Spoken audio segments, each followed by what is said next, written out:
2 Gripens versus 2 F-15E Strike Eagles in a digital combat simulator. Growling Sidewinder has released another video concerning Gripens, so of course we're going to react to it. My name is Max Villman, I'm a former fighter pilot in the Swedish Air Force, and let's go. So the clip that we are about to watch is from Growling Sidewinder's channel, so I'm gonna leave a link in the description here below for you to check out the entire video without my comments. And we see at first here, I'm going to put the sound on just in a minute. You have a Growling Sidewinder in as the two-ship lead, and you have the wingman here in long shot in number 2. So the F-15Es are being driven by humans, and the Gripens are controlled by the computer in this case. So they're going into a tactical spread here. So they are distancing their F-15s a couple of kilometers or miles apart. So they still can see each other.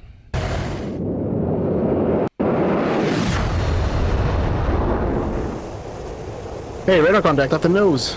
Oh yeah? Yeah. Yeah, I see him. Okay, I'm gonna lock him. I'm going into putting him into a high data track. And I'm gonna switch over to chaff on the radar there. High PRF is on. I got secondary contact. I got him locked as well.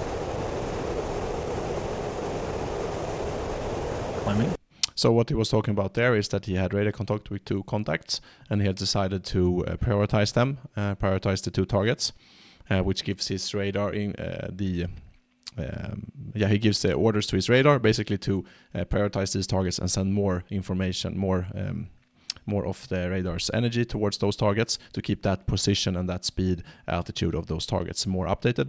Pros, of course, is that you get more information about the target. The cons is that the enemy will also see that you are looking at him more with his radar warning receiver. So that basically gives up your position, that you know, the enemy knows that you are looking at him. Box 3.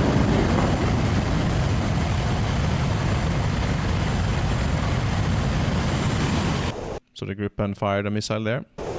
Okay, I got him at 47 miles. I got a missile out on me. Don't shoot. Fox 3. Second missile by the Gripens. Fox 3. Fox 3 from me. Don't shoot, defend. I have missiles out on them. Okay, so now we see that Growling Sidewinder here has the two-ship lead. He fires missiles, 3 missiles, so 2 and 1 on each of the Gripens, and then they are both defending. The F-15s are defending, so they are missiles away towards the Gripens, and then they're defending, going into low altitudes to avoid the missiles, and also flying away from where the Gripens have fired their missiles. That's good that they're defending, but if they had been more spread out, they could have one person coming in hot and the other person having more distance, so that one could fire and then he could go cold, and then the other one could still go hot and threaten the Gripens. Now the Gripens are not threatened anymore if they can evade these missiles, which is of course not good. So now the F-15s need to regain the initiative. So let's hope that their missiles have made sure that the Gripens are also defending. 3,000 Cody. They're trying to recommit now. Come back into the fight. Another missile out on me. 2 is defending again. Yeah, 1 same, and I have visual on you as well. So now they're being forced to defend again. I don't think their missiles had an effect on the Gripens. The Gripens could continue on towards them, as you see here, and fire new missiles and keeping them defensive on low level. Chaff and flares away there. So the flares are for IR missiles, and the chaff is countermeasures for radar missiles. I don't think the flares will do anything here. Yeah, let's defend to be safe. That's those loitering meteors. So they're really losing the initiative in this fight because they're all defending. They can't get any new missiles away, and the Gripens can just continue to hunt them. I don't think so, man. It's coming from their location. Okay. And what you see here is that he's actively looking for behind him for the missile, for the meteor missile that's coming towards him, which is a good thing. The bad thing is that he's very, very low level. He has to, with high Gs, high speed, so he has to basically bend his neck a lot, which can hurt his neck. Now it's a life or death situation, so obviously that's what you're going to do. But he also has his backseater, at least IRL, in real life. This is a video game, so the backseater is obviously not contributing here. But if it was real, he could have his backseater look for a missile, and then the pilot could concentrate on the flying, because when you're so low as he is now, you just take a split second to fly into the ground. And there's an old Vietnam saying that lots of airplanes were lost flying into the ground because they were defending against SAM, surface-to-air missiles, or other GBAD systems such as AAA artillery, such as cannons on the ground. So something like SAM effectiveness is 5%, AAA effectiveness is 3%, and ground effectiveness is 100%. So avoid ground. So flying into the ground is for sure a very, very dangerous thing when you are defending. And I'm still going cold and I still have it out on me. I'm going to try to recommend high now, but I'm still having a missile notification here. They're trying to come back into the fight. Missile on my 6.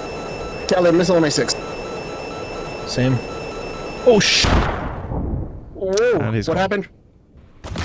What happened? Are you okay? I've merged with Meteor. And if it was a real situation, of course, the flight lead couldn't continue to send on the channel, on the radio, that he is dead. So in a real situation, it would have taken a couple of minutes perhaps before the flight, the wingman would have noticed that he was actually killed, the flight lead.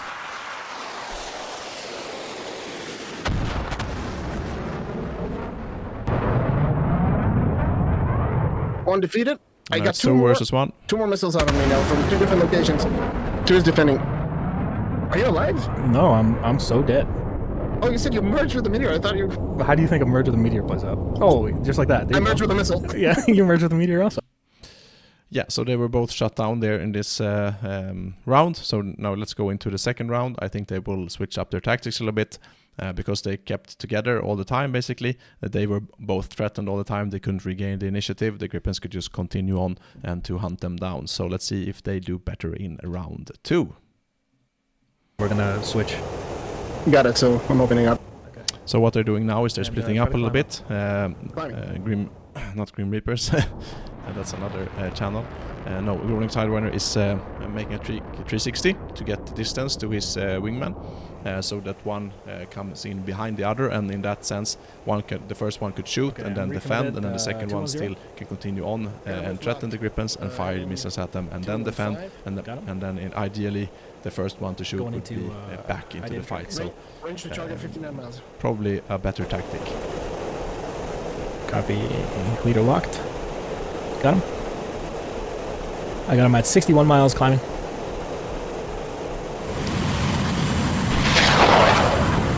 And they're all trying to climb to get better energy into their missiles. And the missiles go longer on higher altitudes. Copy.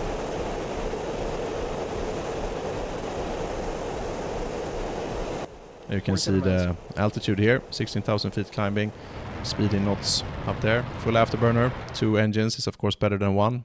So they can get more energy. The F-15s, they have more missiles in the Gripen as well.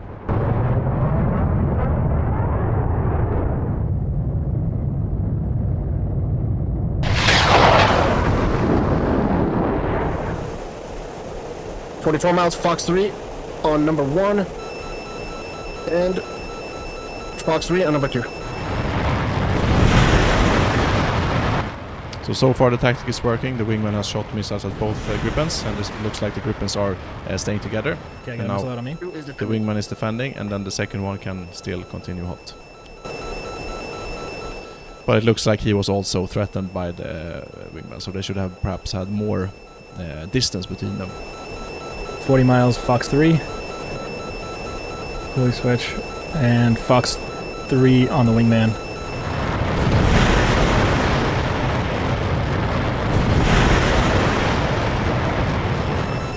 One defensive. 2 defending, they broke the lock.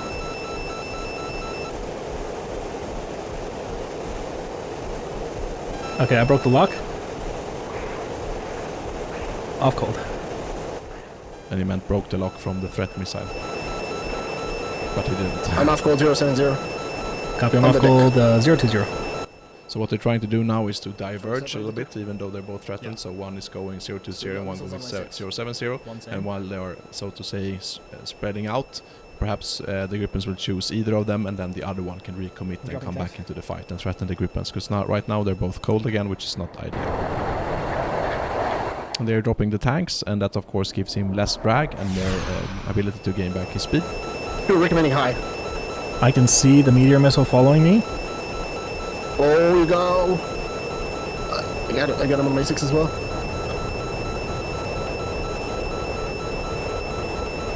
Wow. It just missed me. Followed me the whole time.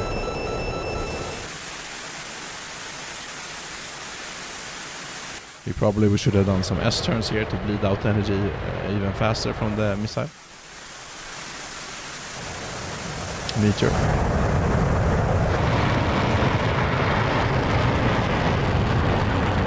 And there the energy was left, the speed was left, so it stalled out and fell into the ground.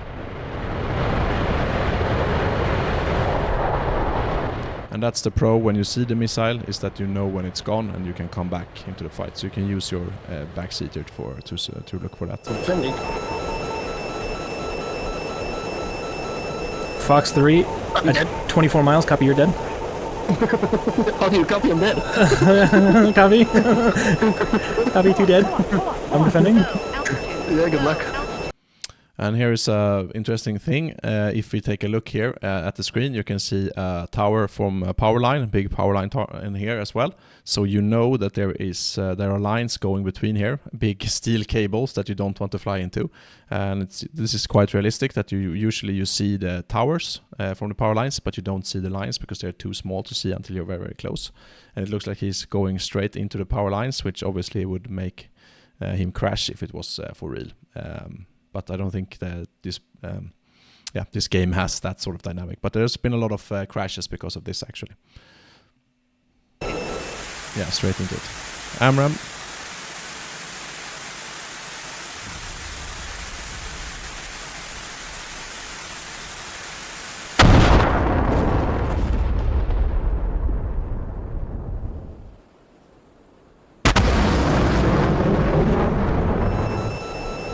Oh, I see a splash off in the distance. I think that's yours. You got that guy. Maybe. I shot a Mad Dog when I saw him, but then he shot a missile. Well, a Mad Dog is basically when you're firing a missile without a radar lock, as you see here. So Longshot shot a missile, he saw a Gripen, he shot a missile, and then the seeker of the missile opens immediately and tries to find anything, and if it finds that, it tries to hit that target. The pros is of course that you don't have the radar lock, so you don't have to wait for the radar lock. But the con is that if there's a friend there, your missile can hit that friend. Fox 3. Well. Get him! Flares. Oh, I got him! Yes! You see close combat here. Nice. So 2 versus 2 Gripens down and 1 F-15, so they won. Very close call again. And this is what happens when 2 quite equal partners go to fight. The fight usually becomes much closer and closer as long as it progresses. This has become shorter and shorter, and it basically gets to where it's a recommit and then pump and recommit and pump, and yeah, whoever gets the upper hand wins there. That's why you try to keep the distance in between each other so that one can come back and not be threatened and so on. So there you saw 2 examples of tactics used. Yeah, quite realistic, I would say. This is how it could go. And obviously in this kind of scenario, it's perhaps better to be a bit more split up. Because then you can have more mutual support in this case, where the rules of engagement allow you to shoot missiles beyond visual range. Yeah, that's all for today. If you come so far, please give me a like on the video and subscribe to the channel. You can follow me on social media if you want to support the channel by buying me a coffee. You have the link here. I will also leave the link to Growling Sidewinder's original video down below if you want to look without my comments. So thanks to Growling Sidewinder for this. And until next time, as always, fly safe.